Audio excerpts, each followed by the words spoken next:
15 আয়াত واللاتي يأتين الفاحشة من نسائكم فاستشهدوا عليهن 4 منكم فإن شهدوا فأمسكوهن في البيوت حتى يتوفاهن الموت أو يجعل الله لهن سبيلا অনুবাদ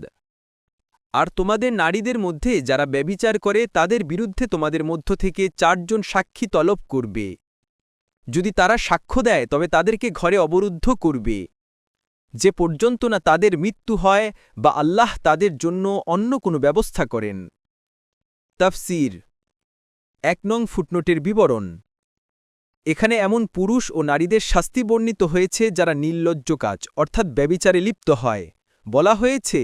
যেসব নারী দ্বারা এমন কুকর্ম সংগঠিত হয় তাদের এই কাজ প্রমাণের জন্য 4 জন পুরুষ সাক্ষী তলব করতে হবে অর্থাৎ যেসব বিচারকের কাছে এই মামলা পেশ করা হয় তারা প্রমাণের জন্য 4 জন যোগ্য সাক্ষী তলব করবেন এবং এই সাক্ষীদের পুরুষ শ্রেণী থেকেও হওয়া জরুরি এই ব্যাপারে নারীদের সাক্ষ্য গ্রহণযোগ্য নয় ব্যভিচারের সাক্ষীদের ব্যাপারে শরীয়ত দুরকম কঠোরতা করেছে যেহেতু ব্যাপারটি খুবই গুরুত্বপূর্ণ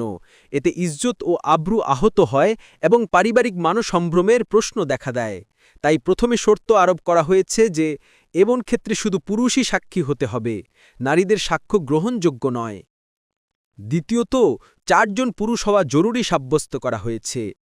বহুবাল্য এই শর্তটি খুবই কঠোর দৈবাদও কদাচিৎ তা পাওয়া যেতে পারে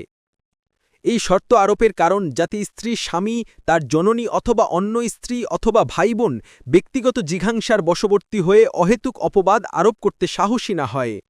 কেননা 4 জনের কম পুরুষ ব্যভিচারের সাক্ষ্য দিলে তাদের সাক্ষ্য গ্রহণীয় নয় এমতাবস্থায় বাদী ও সাক্ষীরা সবাই মিথ্যাবাদী সাব্যস্ত হবে এবং একজন মুসলিমের চরিত্রে কলঙ্ক আরোপ করার দায় তাদেরকে হন্দে কজফের শাস্তি ভোগ করতে হবে 2 নং ফুটনোটের বিবরণ ইবনে আব্বাস রাদিয়াল্লাহু আনহুমা বলেন তখনকার দিনে কোনো মহিলা ব্যভিচার করলে সে আমৃত্যু ঘরে বন্দী জীবন যাপন করত তিনি আরও বলেন এখানে যে ব্যবস্থার ওয়াদা করেছেন সূরা আন-নূরে আল্লাহ তা এই ব্যবস্থা করেছেন তিনি অবিবাহিতদের জন্য বেত্রাঘাত এবং বিবাহিতদের জন্য পাথরের আঘাতে নিহত করা দ্বারা এই আয়াতকে রহিত করেছেন অনুরূপভাবে বিভিন্ন হাদিসে সুস্পষ্টভাবে তার নির্দেশ এসেছে দেখুন মুসলিম 1690 আবু দাউদ 4415 তিরমিজি 1434 মুসনাদে আহমদ 5 ভাগ 318